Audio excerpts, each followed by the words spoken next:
Are you with BT Mobile and you're planning on roaming with BT Mobile when going to Europe or other places all over the world, and you're wondering whether you should do it or not, how much it costs, if it's cheap or if it's expensive? Well, you came to the right place, because in this video I will tell you all about roaming with BT Mobile. So let's just get started.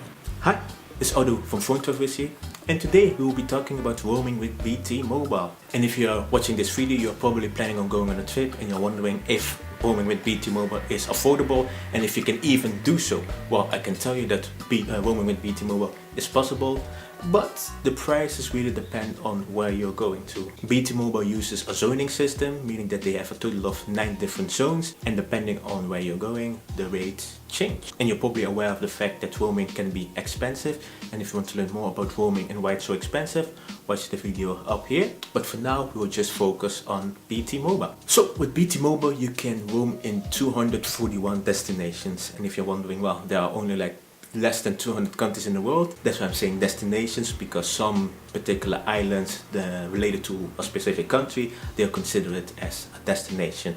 And if you're planning on roaming within the European Union, you can do so in 47 destinations. And you can also get the travel data pass, which costs you £6 or 6 quid, and it comes with 500 megabytes of data for a particular amount of destinations. So you have 3 options with roaming with BT Mobile. You can roam like home within the European Union, the travel pass, and pay-as-you-go roaming. Pay-as-you-go roaming is usually very expensive, which you will learn about later. So your best options are roaming within Europe with the roam like home and the travel pass. You're probably aware that the European Union rolled out this new regulation back in June 2017, where that if you go to another European Union destination, that you should be able to use your data allowance, your minute balance, and your SMS allowance when in a different European Union country. And maybe wondering, well, the UK is leaving Brexit, what's happening with that? Well, a BT spokesperson said in January 2020 they are not planning on changing their roam like home rules and destinations, but that's what they said back then. Things may change. If something changes, I will make a new video, or you can check my article phonetourist.com/btmobile-roaming, and you can learn more if there are any changes or any updates to prices and the offering with BT Mobile. And do note that regardless if your plan is more than 15 gigabytes of data for a month, then your monthly cap with data roaming with BT Mobile is 15 gigabytes. So you could have 20 gigabytes, 50, 100. I'm not sure if they even have a 100 gigabyte plan, but even if they do, then you can only use 15 gigabytes when in the European Union or in roam like home destinations. And if you decide to go over your 15 gigabyte of roaming allowance, then BT Mobile reserves the right to charge you more. So the roam like home destinations are actually split in 2 zones, zone 1A and zone 1B. I assume that 1B used to be zone 2 before roam like at home regulation came into place, and you can roam for free in these destinations: Austria, Belgium, Bulgaria, Croatia, Cyprus, Czech Republic, Denmark, Estonia, Finland, France, Germany, Greece, Hungary, Ireland, Isle of Man, Italy, Latvia, Lithuania, Luxembourg, Malta, the Netherlands, Poland, Portugal, Romania, Slovakia, Slovenia, Spain, Sweden, and Vatican City. And when I refer to Portugal, it includes Azores and Madeira, if pronounced correctly. Very exotic places. That's 1A. And in 1B we have the Canary Islands, French Guiana, Gibraltar, Guadeloupe, well, that's not really a destination, I say after. Guernsey, Iceland, Jersey, Liechtenstein, Martinique, Mayotte, Norway, Reunion, Saint Barthélemy, St. Martin, San Marino, and Switzerland. And the main reason why you have zone 1A and zone 1B is that if you go over your allowance, then different rates apply for your surcharge rates, which you can see on top of the screen. But if you just stay within your allowance, then well, there's nothing to worry about. So what about the travel data pass? Well, the travel data pass can be used in 12 destinations, costs 6 quid a day, and it comes with 500 megabytes per day. And you can use it in these 12 destinations: Andorra, Australia, Canada, China, India, Mexico, New Zealand, South Africa, Thailand, Turkey, United Arab Emirates, and the United States. And you actually have to enable the travel data pass on my BT Mobile. And do know that if you go to one of these 12 eligible destinations, then the plan or the pass will enable itself, and once you leave, it will turn itself on. It will renew itself every day. So let's say if you're staying for 10 days, then you will be charged £60. which, well, if you're staying for 10 days, you will be better off getting a local SIM card because it will be much cheaper. You may be wondering, well, what's a local SIM card? Let's say if you're going to Canada, no, Canada's an expensive destination. Let's say if you're going to India and you buy a SIM card from Geo Alliance, which is one of the local operators there, you can get the SIM card and you can enjoy local rates, which is much cheaper than £6. I think you can get 20 gigabytes of data for less than £10 for a full month. So in that case, you'll be better off buying a local SIM card. If you're interested in learning more about buying local SIM cards, check my playlist up here, or you can go to my blog phonetourist.com/local-sims, and you can read very in-depth guides about buying a local SIM cards all over the world. Now, back to BT Mobile again. So now we have pay-as-you-go roaming. Pay-as-you-go roaming is the most expensive thing you can do when traveling abroad, because these rates are usually very high, and that's because operators can charge each other how much they want. There's no set of regulations or framework that they can charge each other. So pay-as-you-go roaming is something I avoid to do at all costs, except with a handful of operators, but these operators are in Asia and it doesn't apply to BT Mobile, unfortunately. Now let's take a look at this table. You can see that it's split in 8 different zones. I said 9 earlier, that's my mistake. Oh, there are actually 9, but I will tell you later. But there are 8 different zones, and you see a bunch of different prices. These prices are in pence. So when you see 140, that means 140, that means £1.40. So yeah, like that.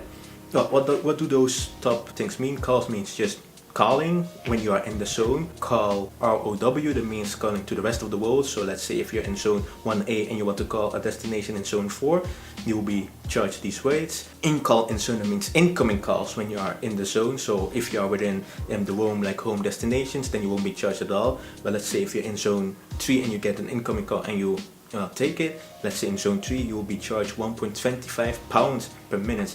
Expensive. If you want to text within the zone or the UK, you'll be charged according to that column. Also, if you text to the rest of the world, and data prices if you are in any place except for zone 1A and zone 1B. So it looks very expensive, which it actually is, especially per minute, per MB, per whatever. It's very expensive. So now I will show you the zones, what countries are included, and the rates. I won't go to them myself because then this video will be extremely long. And if you see a particular destination that you're interested in, just pause the video, or you can go to the guide phonetourist.com/BT mobile-roaming and you can read it in peace. So let's just go through these zones, yeah, quickly.